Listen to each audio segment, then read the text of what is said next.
if you have a guaranteed $30,000 coming in plus your Social Security, I mean, that's a pretty good floor, right? And maybe you want to take on a little bit more risk in your other assets because you don't necessarily need to take that much draw.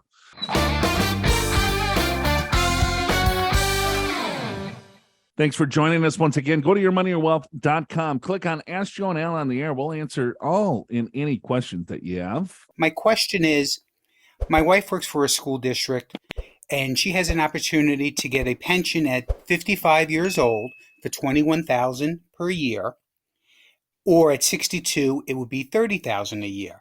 Her pension does have a cost of living adjustment because it's a state pension. Now, if she takes it at 55, she will also get a payout of her sick time into her 403B of about $13,000.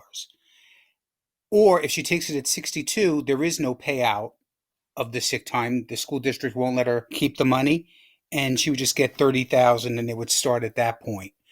Now, I don't know what I should do. Should we take the $21,000? We don't need it, and just totally invest it, or wait until 62 and get the $30,000? I figure if we bank it after tax, it might be about $100,000, but we also have to take into the account the sick pay that's being put into the 403B, what that could grow to. So let's say everything is $125,000. For $125,000, can I regenerate the $8,000 a year? Or am I just better off waiting?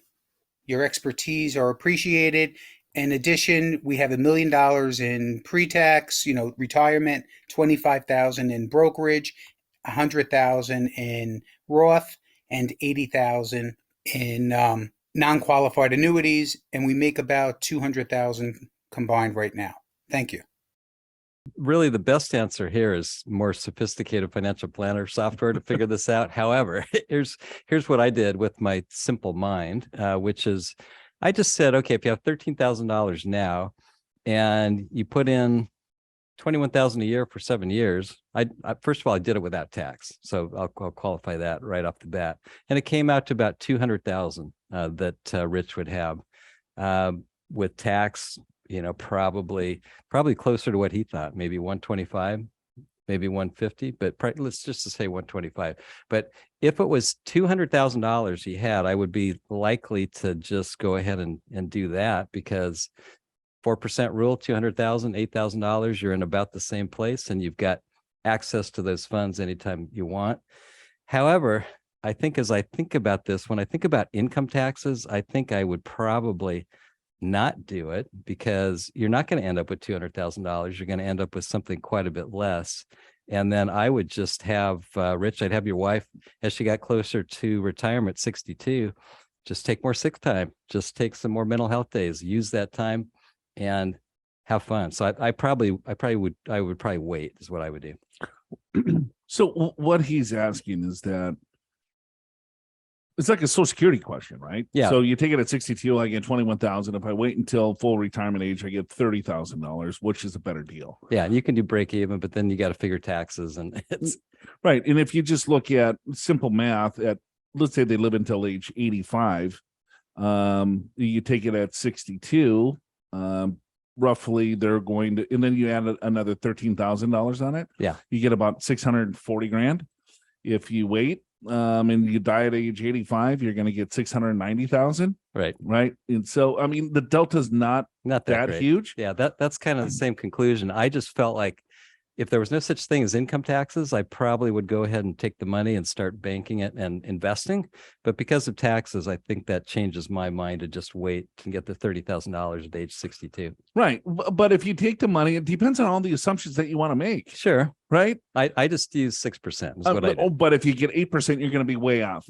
I know. You're going to be, and if you get 4%, I get 2%. It's going to go the other way. Correct. Right. So it all really depends on the assumptions that Rich wants to make. So if he wants to be aggressive and he doesn't necessarily need the money, and it says, I want a full stock portfolio, and maybe I want to be in asset classes that are a little bit more volatile or risky to even boost the return even more over a certain time period. Right. Well, the numbers are probably going to work in his favor long term, right? Because if you look at the delta of return here, it's probably 3%. I don't know. I would have to do the present value. I guess the message, and I sort of came to the same conclusion. It's not that big a deal one way or another. They're somewhat equivalent, right? We also can get into life expectancy. Are you guys healthy?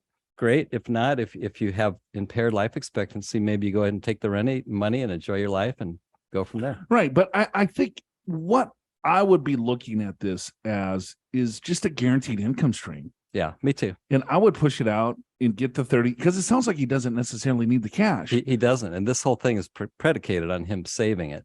Well, so it's the same thought as Social Security, which we typically say wait as long as you can because it's a longevity play. Right. A lot of things can happen over time. You know, if you have a guaranteed $30,000 coming in plus your Social Security, I mean, that's a pretty good floor. Right. And maybe you want to take on a little bit more risk in your other assets because you don't necessarily need to take that much draw. So you could look at you could slice and dice this many different ways. You sure can. I and agree. Depending on, how in depth that you want to get, you might be splitting hairs here. Well, and I think you said the key. The key is what assumptions are you using because that's going to give you your answer. Right. How much money does he need to live off of on an annual basis? And when is he going to fully retire? And what is his other fixed income sources? And he has a really good sized nest egg here. That's right. Right. It sounds like he's a good saver. And he's moving to North Carolina. Right. So he's getting out of the big city of New York. He's probably his life or his living expenses are probably going to go down. And probably more relaxed, live longer. Right. North Carolina. I mean, come on. You're going to live until at least 100. Are you prepared for retirement? Schedule a free financial assessment with an experienced financial professional right online at purefinancial.com.